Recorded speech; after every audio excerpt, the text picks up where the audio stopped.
Hello दोस्तों, स्वागत है आपका अपने यूट्यूब चैनल HRY एजुकेशन में। भाई, हरियाणा कौशल रोजगार निगम और सीटी के बारे में आज चर्चा करने वाले हैं। भाई, सबसे पहले तो अगर हम बात करें भाई हरियाणा कौशल रोजगार निगम की 103 प्रकार की जो भर्तियां थी और कितने नंबर पर भाई सिलेक्शन, शॉर्ट लिस्ट मैसेज। तो सबसे पहले भाई एक जो फैमिली आईडी है उसके अंदर कई कैंडिडेटों की इनकम बढ़ाने का काम किया गया भाई। यानी कि जिनकी 1 लाख से कम थी वो 3-3 लाख पे भी जा चुकी है, 4-4 लाख पे भी जा चुकी है और 2.5-2.5 लाख पे भी जा चुकी है। ठीक है, यानी कि एक नया अपडेट आ चुका है। हो सकता सभी की नहीं गई हो, कुछ कैंडिडेट के जा चुकी है।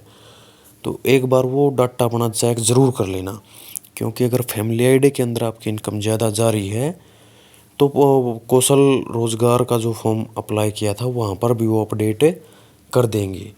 यानी कि इनकम की सीधी बात है, 40 नंबर मिल रहे थे जिसको, और इनकम 3 लाख प्लस गई तो 10 से 20 नंबर पे आ जाएगा भाई। यानी कि उसके नंबर भी कम हो जाएंगे। तो इसे मान के चलिए कि भाई वो तो भर्ती से फिर बाहर ही हो जाएगा, क्योंकि उसके नंबर ज़्यादा कट जाएंगे। और ये अभी यानी कि 2-3 दिन पहले ही अपडेट होना स्टार्ट हुआ है भाई इनकम बढ़ने का।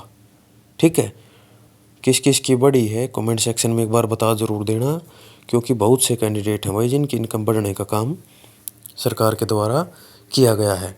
वो किस माध्यम से किया गया है, ऑटोमेटिक उठाया है या क्या कुछ है, इसके बारे में अभी कुछ स्पष्ट बताया नहीं उन्होंने कि भाई कैसे बढ़ी है, लेकिन उनकी बढ़ चुकी है। और वो जो कौशल रोजगार की जो फाइट में थे वो फाइट से बाहर हो गए, क्योंकि जिसके 65 या मान के चलिए 70 नंबर बन रहे थे तो उनकी 5-5 लाख रुपये इनकम होने के बाद वो सिर्फ 10 नंबर के ही हकदार रह गए, तो 30 नंबर उनके कट चुके हैं। यानी कि वो रेस से बाहर हो चुके हैं वो कैंडिडेट। ठीक है, यानी कि मान के चलिए कि कौशल की लिस्ट लगने से पहले ही वो आउट हो चुके हैं। और रही बात भाई कौशल की लिस्ट आपकी जल्द से जल्द इस महीने में आने वाली है, इसलिए आप भाई थोड़ा धैर्य बनाए रखें। बहुत जल्द आपको जो है कौशल रोजगार निगम की लिस्ट आपको देखने को मिलेगी इस महीने के अंत तक, यानी कि 20 से 30 तारीख के बीच में आपकी आ जाएगी। अब बात करते हैं भाई दूसरी, जो विधानसभा का स्तर जो चल रहा है उसके अंदर बहुत से मुद्दे उठाए गए विपक्ष की तरफ से कि भाई कौशल वालों को आप जॉब सुरक्षा क्यों नहीं दे रहे हो, नई भर्ती क्यों नहीं कर रहे हो, सीट अभी तक क्यों नहीं लिया, दिसंबर में बोल रहे थे। लेकिन अगर एक बात और बताएं, गोहाना से जो विधायक हैं और एक जो सफेदों से विधायक हैं, दोनों ही यानी कि उनके बीच में क्या बहस चल रही थी भाई। यानी कि ऐसे तू तड़ाक वाली बात चल रही थी भाई, गोबर वाली, कि ये 10 किलो गोबर खा लेता है, ये वो खा लेता है। यानी कि विधानसभा के अंदर ऐसी बातें करना शोभा नहीं देता। यहाँ पर युवा इंतज़ार कर रहे हैं कि भाई कौशल के तहत वैकेंसियाँ कब आएंगी और नया सीटी कब होगा, और उनको ये बातें करने में कोई इंटरेस्ट नहीं है। यानी कि बेतुकी और बेफालतू बातों में उलझे रहते हैं। यानी कि कम से कम पहले युवाओं के बारे में सोचें, ऐसी बातें तो बाद में भी कर सकते हैं। तो इतने बड़े सदन में बैठे हैं तो ये बातें थोड़ा नहीं करनी चाहिए सरकार को, थोड़ा युवाओं के बारे में भी सोचना चाहिए। ठीक है, दूसरी भाई सीएम साहब ने आज क्या कहा भाई कि सीटी को लेकर विपक्ष विधायकों ने काफ़ी बात चली और सीटी की परीक्षा के लिए सभी तैयारी पूरी कर ली है।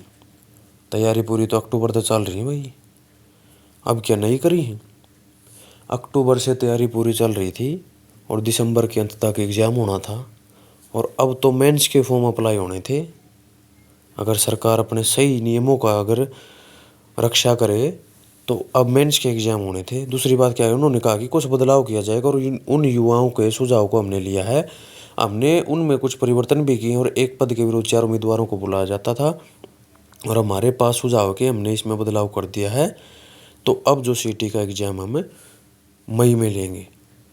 कुछ क्या कहते हैं कि भाई कुछ जो कैंडिडेटों का सुझाव आया था कि बदलाव कर दो, और जितने सीटी क्वालिफाई किए हुए बैठे थे सारे धरने पे भी बैठे थे, वकील भी किए हुए बैठे थे, उनकी बात को तो आपने बिल्कुल नहीं माना।